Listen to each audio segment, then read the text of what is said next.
जहाज के कुछ कर्मचारी एक बैरल को ऊपर ले रहे थे दारू का समझ के, तभी एक पायरेट शिप उनके ऊपर हमला कर देती है। दूसरी तरफ उस पायरेट शिप की कैप्टन एक डरे हुए लड़के कोबी से पूछती है कि सबसे सुंदर इस सी में कौन है, तो वो बोलता है एल्विडा। एल्विडा उस पायरेट शिप के कैप्टन का नाम होता है। दारू का बैरल जो सिपाहियों ने निकाला था समुद्र से, वो डुगरते डुगरते एक रूम में चला जाता है और तभी एक संतरे कलर के बाल वाली लड़की इधर उधर घूमते हुए नजर आती है। एल्विडा पायरेट्स दूसरे जहाज को रस्सी से जोड़ के उसके ऊपर लूटपाट मचाने निकल जाती है। कोबी डरा हुआ होता है तो एल्विडा उसको लात मार के उस शिप पे फेंक देती है। कोबी चलते चलते उसी रूम में पहुंचता है जहाँ पे वो दारू का बैरल डगर के आया था। जब पायरेट शिप पे कोई नहीं था तो मौके का फायदा उठा के संतरे कलर के बाल वाली लड़की उनके शिप पे पहुंच जाती है। जब कोबी दारू का बैरल एल्विडा के लिए लेके जा रहा था तो कुछ पायरेट्स आके उसको पीने का सोचते हैं। कोबी की मना करने पर एक पायरेट उस बैरल को तोड़ने वाला था, तभी एक स्ट्रॉ हैट पहना लड़का उसको तोड़ के निकलता है और बोलता है मुझे नींद अच्छी आई। उसे बहुत तेज भूख लगी होती है तो वो कोबी से पूछता है कि तुम्हारे पास कुछ खाना है। वो पायरेट्स की बात नहीं सुन रहा था तो वो दोनों अपनी तलवार से उस स्ट्रॉ हैट पे हमला करते हैं। को देख के कोबी घबरा जाता है और वो अपनी आंखें बंद कर लेता है। जब वो अपनी आंख खोलता है तो स्ट्रॉ हैट पहना हुआ लड़का बिल्कुल ठीक था, पर उन तलवार के टुकड़े हो गए थे। वो पायरेट्स पूछते हैं तुम कौन हो, तब वो लड़का हंसता है, वो बोलता है मैं मंकी डी लूफी हूँ। कोबी लूफी को भागने की सलाह देता है, पर कोबी की बात ना सुन के लूफी एक रूम में जाता है जहाँ पे बहुत सारा खाना होता है। कोबी अपना नाम बताता है, फिर लूफी पूछता है क्या ये पायरेट शिप है, तो कोबी बोलता है नहीं ये यात्री वाली शिप है। लूफी को एक नाव चाहिए होती है क्योंकि उसकी नाव टूट चुकी होती है। फिर वो कोबी से पूछता है क्या तुम एक पायरेट हो, तो उस पर कोबी बोलता है 2 साल पहले मैं एक मछली पकड़ने की शिप पे बैठा था, पर वो असल में पायरेट शिप की तरफ जा रही थी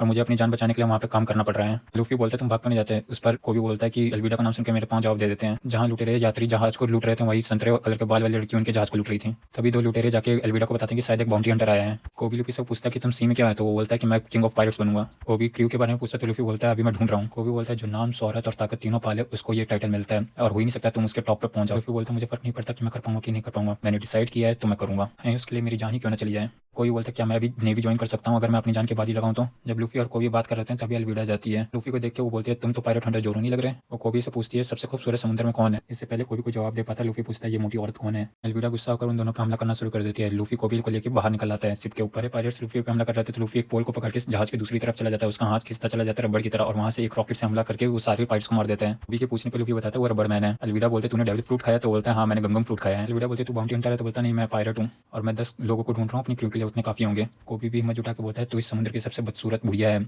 और मैं नेवी ज्वाइन करके तुम जैसे पायरेट्स को पकड़ूंगा। यह सुनकर एल्विडा गुस्सा हो जाती है और कोबी के ऊपर हमला करती है, लेकिन स्ट्रॉ हैट लूफी आ जाता है बीच में। लूफी अपना गमगम पावर इस्तेमाल करता है, अपने हाथ को खींच के तेज से एक मुक्का एल्विडा को मारता है और एल्विडा उस शिप से गिर जाती है। वो एल्विडा के लुटेरे साथियों को बोलता है कि कोबी को एक स्मॉल बोट दे, वो नेवी ज्वाइन करेगा, तुम सब अपना मुंह बंद करो और उसे जाने दो। उसी समय नेवी की शिप आ जाती है तो कोबी को बोलता है तू जा वहाँ पे ज्वाइन कर ले उनको, मैं तो एक पायरेट हूँ। फिर वो एक छोटी सी बोट लेके कूद जाता है और तभी वो एक संतरे कलर के बाल वाली लड़की को दिखता है। उस बोट पे कोबी भी इसके साथ था। कोबी बोलता है अगर तुम वन पीस के तलाश में जा रहे हो तो ग्रैंड लाइन पे जाओगे, और ग्रैंड लाइन को ग्रेवयार्ड बोलते हैं पायरेट्स का। तब लूफी बोलता है इसलिए मुझे एक स्ट्रॉन्ग क्रू चाहिए। वो पायरेट हंटर जोरो के बारे में पूछता है। कोबी बोलता है वो एक नेवी बेस पे बंदी है। तब लूफी बोलता है मतलब वो कमजोर है, तो कोबी बोलता है नहीं वो डीमन के बराबर ताकतवर है। फिर कोबी पूछता है तुम उसके बारे में क्या पूछ रहे हो, तो लूफी बोलता है कि मैं उसको अपनी टीम में लेने को सोच रहा हूँ।